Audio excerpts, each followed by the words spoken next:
Hey rePROs, if you like this show, you might like Public Health is Dead. Hosted by Daniela Barreto, a public health advocate with a background in epidemiology and health science, it's a new podcast that brings undaunted public health defenders together to plot a new path forward for better health for us all. If you have been watching, like I have, the Trump administration attacking public health institutions worldwide, you know that all is not well in the world of public health. It's failing right now. Preventable diseases are, well, preventable, and you deserve to know. This show is your anti-establishment field guide to surviving in the age of pandemics. Listen and subscribe to Public Health is Dead on Apple Podcasts, your favorite podcast app, or publichealthisdead.com.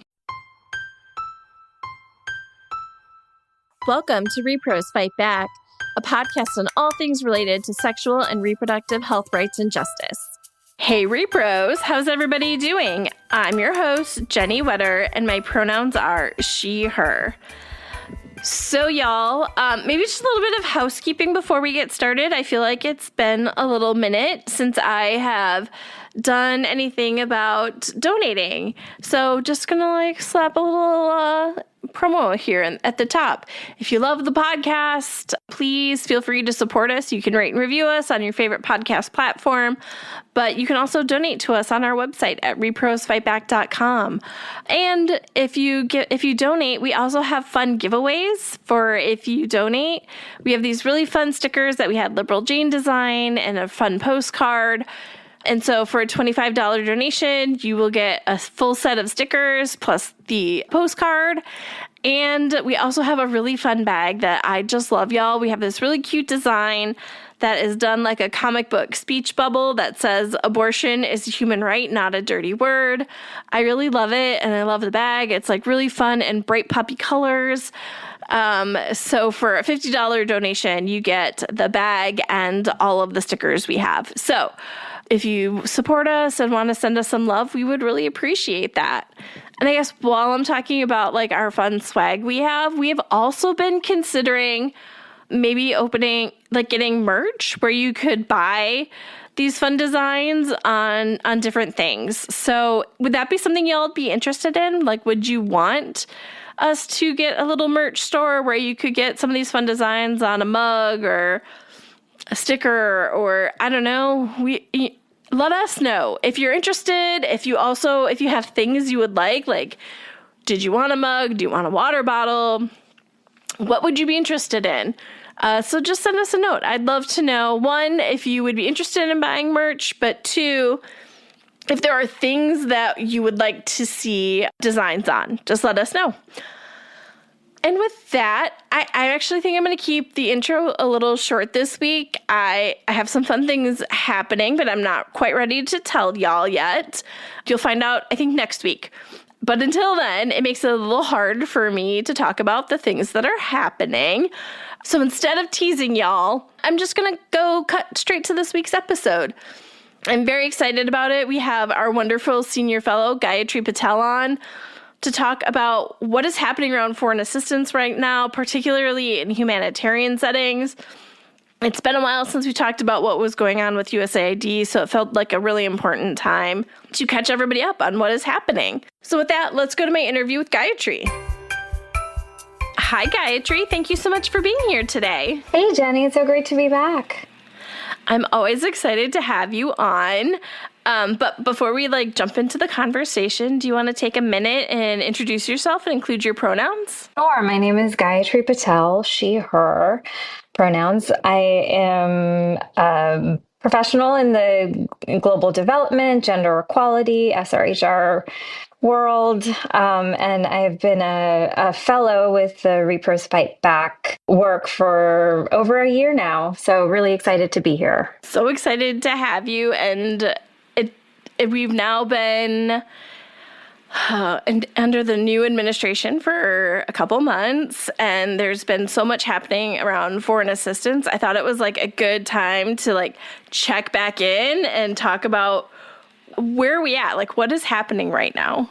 I mean, it changes every day, right? I know.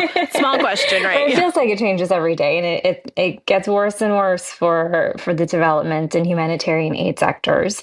But I think overall, we have blocking of U.S. foreign assistance funding, including for development programs, humanitarian programs, multilateral assistance, et cetera.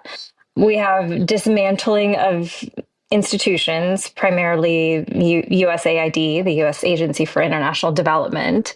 We have, some glimmers of hope in terms of some of these decisions are still pending in the court system.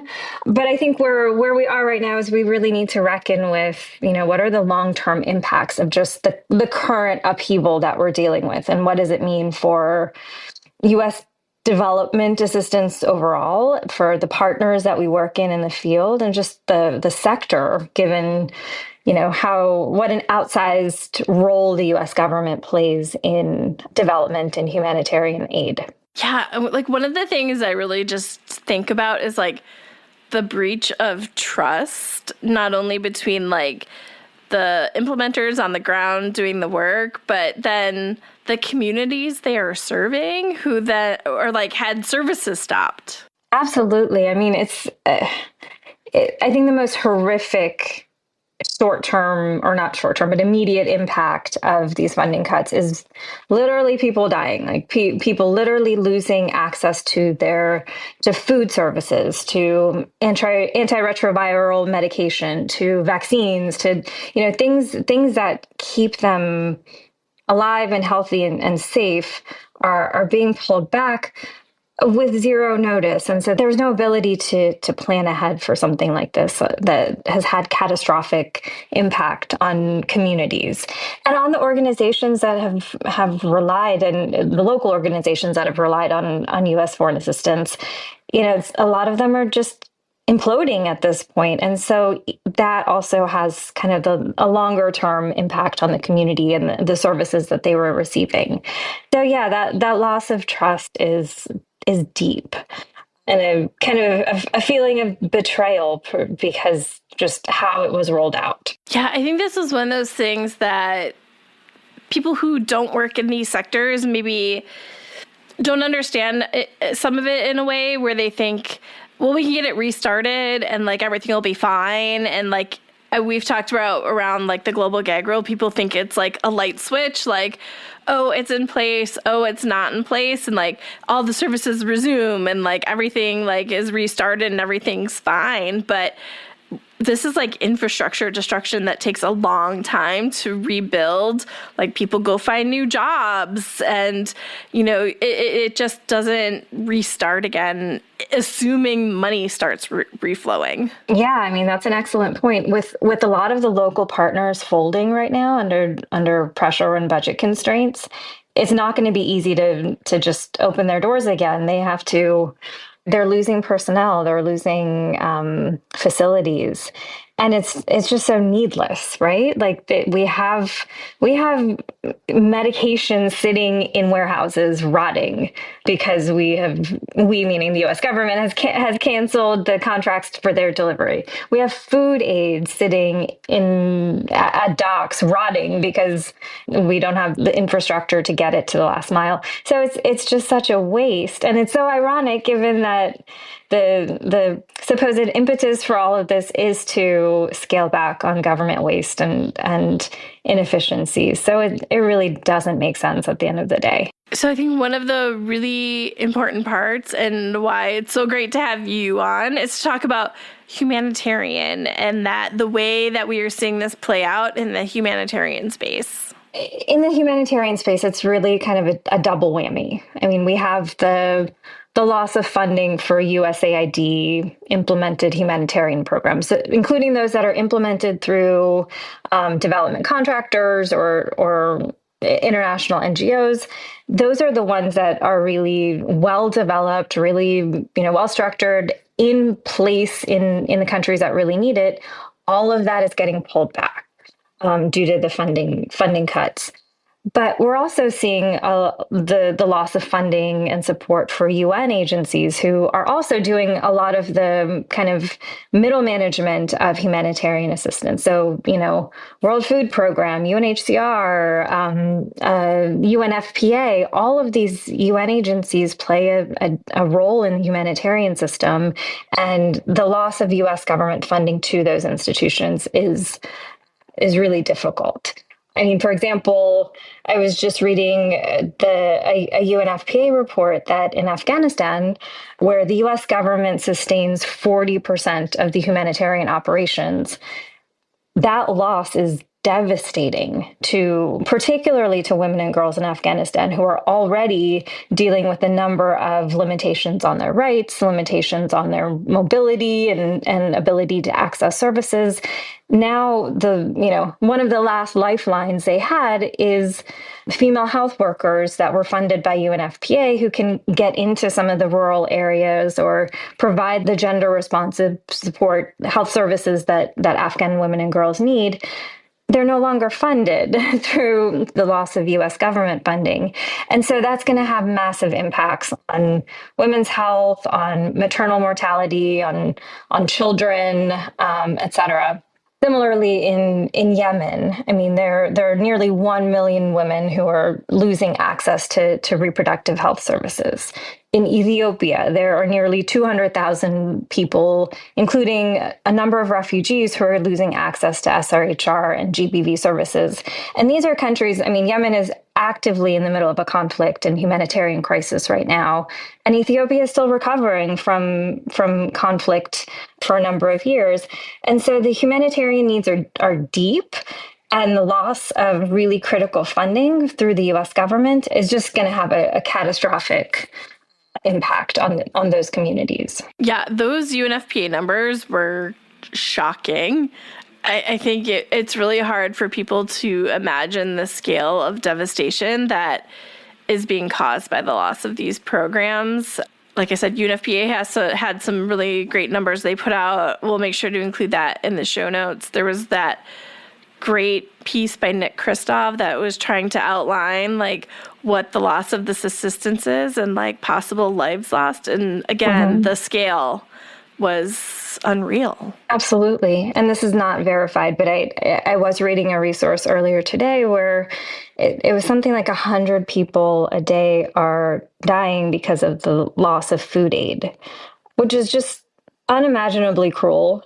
But it's just it goes against our values as a country, but also goes against logic and reason. Like how is it that we've invested so much time and energy and infrastructure into providing food aid, and we're just stopping it on a whim and letting people die? It's quite devastating. And if that part doesn't move you, and it should be more than enough, a lot of that food aid is coming from U.S. farmers. It is coming from the high energy peanut stuff. It's coming from U.S. companies. It's money in our economy that is being lost. Just important in multiple ways. And it really goes to show how foreign assistance has always been a low-hanging fruit for fiscal conservatives who are like, why are we spending all of this money overseas? We have needs at home. Foreign aid is less than 1% of the US government budget. And a big portion of that actually, as you said, supports US businesses and US agriculture and farmers.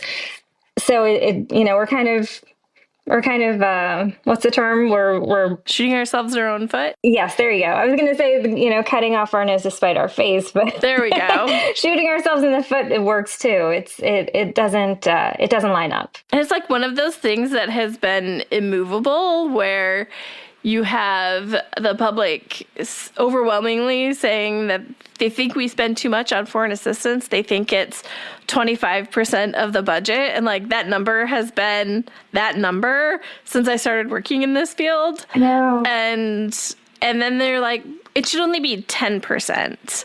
And like you said, it's less than 1%, right? Great. Could you imagine the things we could do with 10%? Absolutely. And the funding cuts are huge, huge as in it's a massive problem, massive setback. I think what we haven't been talking about enough is the setbacks in terms of policy. There's a whole cadre of development professionals who have worked for decades to integrate gender into development and humanitarian policy, and really based on evidence, based on understanding how global development works. It really does require having a gender lens to make sure that we're being as effective and as efficient and as inclusive as possible. And what we're seeing now is not just a clawback of funding, but also just a really concerted effort to pull back rights, to pull away from even terminology related to gender, to anything that smacks of inclusion. For some reason, that's a bad word, but it's almost a tenet of how good development has to happen. We have to be inclusive. We have to look at those who are most likely to be left behind. And so I think what I would love to see more emphasis on is just the idea that we don't need to reinvent this wheel. We don't need to scale back on gender and then put it back in 10 years later when we have a friendlier administration. If the idea is to have efficient and effective development and humanitarian assistance programs, we need to be doing that now. We need to be accounting for all sectors of society. Yeah, that is something that has absolutely been on my mind as thinking through, like, you're hearing all of these conversations about, well, great, we can build something better, and all I can think about is that better is going to mean we're building something less without anything controversial in it. And all of the things that we talk about, gender, repro, all of that is going to be left on the cutting room floor. And like nobody is going to be standing up for us in the same way that we're trying to stand up for all of making sure that we keep global foreign assistance around. I really do worry about that. And, you know, how that is going to set back gender and sexual and reproductive health for decades to come. There was that, again, losing track of time and when things happen, but I think it was last year, there was like a UN Women report that if we stay on the same track we are right now, we won't get gender equality for, 300 years? Mm-hmm. Like, that is already devastating. And that was before we had all of these cuts. Like, I can't imagine what this is going to do to that. Yeah. I mean, pre-COVID, it was 237 years. Yeah. To achieve gender equality. Post-COVID, and we all know, and we've all talked about how much of a setback COVID itself was on gender equality, but to add the funding cuts to that, the destructive factor here, it's more than 2 generations at this point, 3 generations, I guess, 4 maybe, depending on how you're counting it, which is, I mean, we could get philosophical here, but women and girls and all others have been waiting so long.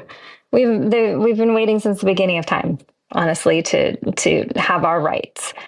And so to have a powerful country and a powerful government like the United States stand up and say, your rights are not actually your rights, is a blow.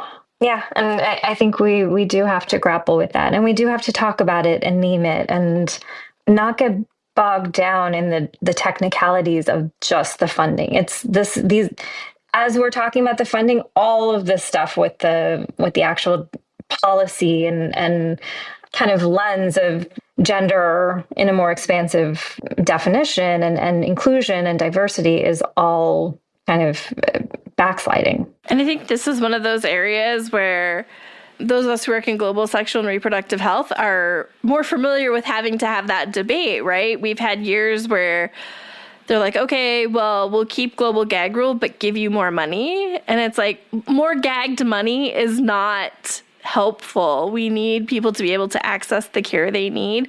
So being able to like weigh those two things and know that if you are restricting the programs and who is getting access to those programs or cutting back on gender, more money isn't going to make as much progress as if you have good policies behind that money. Absolutely. Yeah. I mean, I was thinking back on an example we we used back when we were advocating a lot on women's economic empowerment. This was during the first Trump administration, and there was so much emphasis from the administration on like pure women's economic empowerment issues, like financial inclusion and banking and so forth. And us from the advocacy community are like, yes, we do need that, but we also need to look at women and girls and people of other genders in a broader sense. We know that lack of access to contraceptives has a direct impact on women's ability to earn. And that has a direct impact on their daughter's ability to go to school and therefore their ability to earn later. So we have to keep connecting those dots. And I feel like we had made progress on that, right? Even with the first Trump administration, we had made progress in terms of like linking those two issues as, something that we have to think about. And we made progress on instituting the policies at USAID to ask those questions. Like, what are the broader issues that we need to be accounting for if we want economic empowerment? I feel like with so many of these policy changes that we've had just in the past 2-3 months, we have clawed that back to the dark ages in a lot of ways. And so my point is, even the programs that we know that the Trump administration purportedly supports, those are not going to be as effective if we're not taking into account some of these things that they don't support.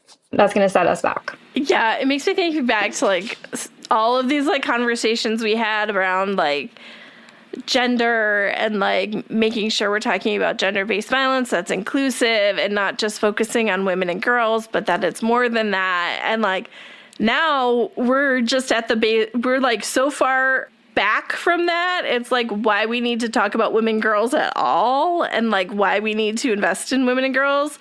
Like we're not even to the point where we can have that broader conversation because they're just trying to wipe out all of it. Yeah.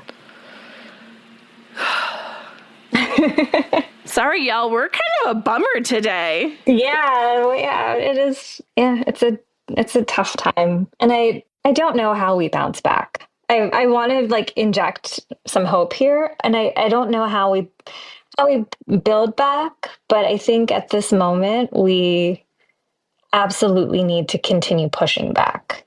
And I feel like there's so much overwhelm and there's so much to react to. And there's so much here that could splinter us meaning like the gender and SRHR community.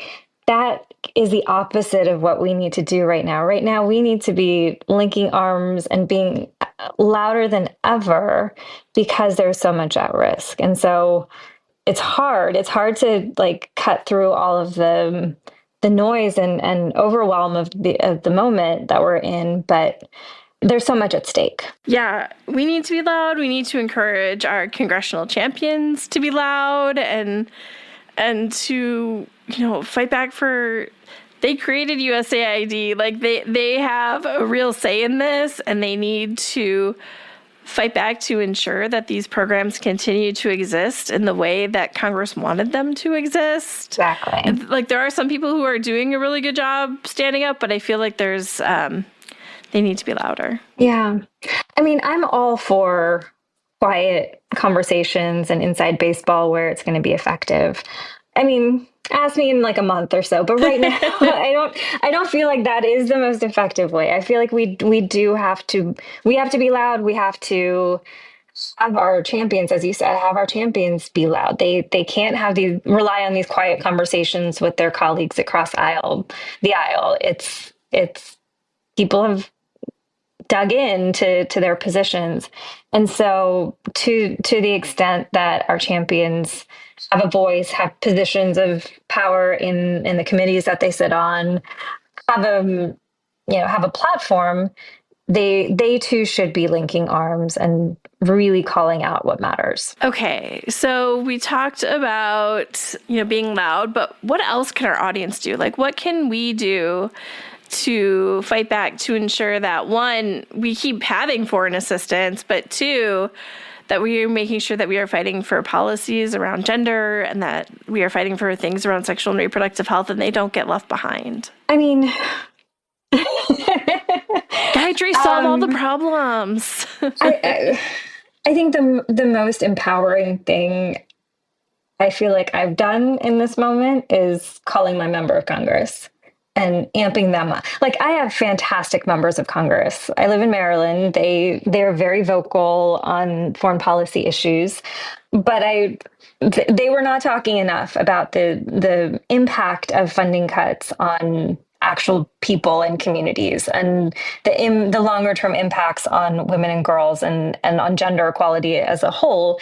And so reaching out to my members of Congress and making sure that they had those talking points, that they knew that this is something that's important, to us as a community, but also, to our state and locality, I think made me feel a little better. I don't know if it makes a difference in the long run, but I think it does. I think we are a very powerful block of advocates, and the more we push as constituents as well as advocates, I think we just got to keep banging on that door. But I also, and maybe this is no, I don't think this is defeatist. I think this is practical analysis of the moment that we're in, which is that we really have to reckon with the idea that maybe foreign assistance is not the answer to what we're trying to achieve in the world.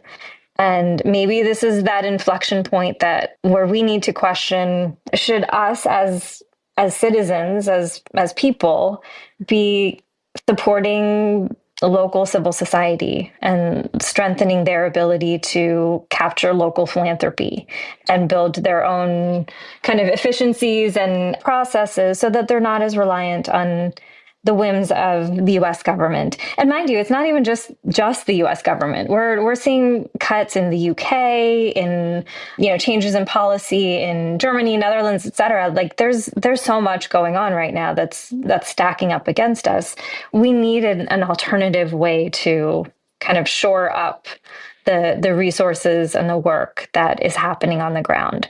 And so I think really using this moment to rethink how do we do this? How do we resource services and aid and expansion of programs from other sources? I think we need to really think that through. And I think philanthropy, other donors, it's a moment for them to step up. Yeah, and I would also just add, because it is so rampant, is like pushing back on some of that misinformation, if you hear it, particularly around the so much of our money is going to foreign assistance. Because I think when people understand how much good it does and how little of our budget it is, they're more supportive. That would be my second kind of meta call to action, which is think through ways you can support local organizations who are doing this work on the ground. It's important. It saves lives. It makes us safer. It's important. And how it actually keeps America safer, right? Like the whole mantle of America first, does it support our security, our prosperity, blah, blah, blah. Like, this is soft power. We should be investing in it. It does keep America safer. It does build bridges, and it does establish cooperation and collaboration in ways that military assistance, other forms of international relations cannot. I think that it's so myopic to only look at it in terms of dollar figures. Gayatri, thank you so much for being here, as always. It was a joy to talk to you. Thanks so much, Jenny. You got me riled up. I'm going to go call my senator again. Yay! He's on my speed dial now. But thanks so much, Jenny. Thanks for everything that you do. And I hope that next time we talk, we're in a better place and we're celebrating lots of wins rather than lots of threats. I hope. Okay, y'all, I hope you enjoyed my conversation with Gayatri. It was kind of a heavy conversation. Things were feeling a little bleak, but it was a good conversation. And with that, I will see everybody next week.